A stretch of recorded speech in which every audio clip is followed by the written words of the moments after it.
ছুটির দিনটা যখন আনপ্ল্যান্ড হয়, তখন এমনিতেই আমার কাছে খুব বেশি রিল্যাক্স লাগে। আর সেই সাথে যদি থাকে বৃষ্টি, তাহলে তো একদম জমে ক্ষীর। আর আজকের দিনটা সেরকমই একটা দিন, কোনো প্ল্যান নাই। তারপর মুষলধারে বৃষ্টি হচ্ছে গত কয়েকদিন ধরে, কিন্তু সেভাবে বৃষ্টিটাকে এনজয় করার সুযোগ হয়নি অফিস বা অন্যান্য কাজের জন্য।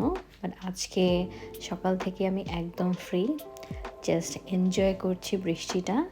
আর মাঝে মাঝে টুকটাক ঘরের কিছু কাজ করছি, যেটা তাও আমি খুব বেশি একদম করতেই হবে এমন না। তো আজকে আমি জাস্ট ছোট্ট করে আমার ওয়ার্ক ডেস্কটাকে অর্গানাইজ করছি। আমার খুব কিছু ছোটো ছোটো নেসেসারি জিনিস দিয়ে আমি ট্রাই করি ওয়ার্ক প্লেসটাকে অর্গানাইজ করতে, যেখানে থাকে আমার নিত্য প্রয়োজনীয় যে জিনিসগুলো। তার মধ্যে ডেফিনেটলি বুকস থাকে, যে আমি সবসময় কিছু না কিছু পড়ার ট্রাই করি।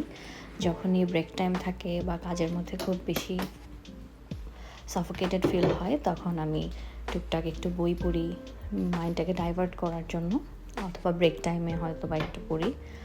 আর সাথে আমাকে সজীব রাখার জন্য আমি ফ্লাওয়ার খুব পছন্দ করি। Any kind of plant, candle, যা কিছুই আমাকে আমার মধ্যে রিফ্রেশমেন্ট আনে, আমি সেগুলো রাখার ট্রাই করি আমার সব জায়গাতে। লাইক আমি যেখানেই যা কিছু গুছাই না কেন, আমি এই ছোটো ছোটো বিষয়গুলোর দিকে একটু বেশি খেয়াল রাখি। তো আজকে আমি আমার মতন করে আমার ফুল ওয়ার্ক প্লেসটাকে অর্গানাইজ করলাম। অ্যান্ড সাথে অবশ্যই যেখানে আমি সারাদিন বসে অফিস করি, সেই জায়গাটাকে বাদ দিলে তো হবে না, এটাকে হতে হবে মোস্ট কমফোর্টেবল। সো আমি ব্ল্যাঙ্কেট অ্যান্ড সব কিছু দিয়ে আমি অর্গানাইজ করেছি, বিকজ সামটাইমস দেখা যায় একটু ঠান্ডা বেশি লাগে, তখন আমি ব্ল্যাঙ্কেটটা ইউজ করি। কারণ ট্রাই করি যতটুকু সম্ভব আমি নিজেকে কমফোর্ট দিতে পারি।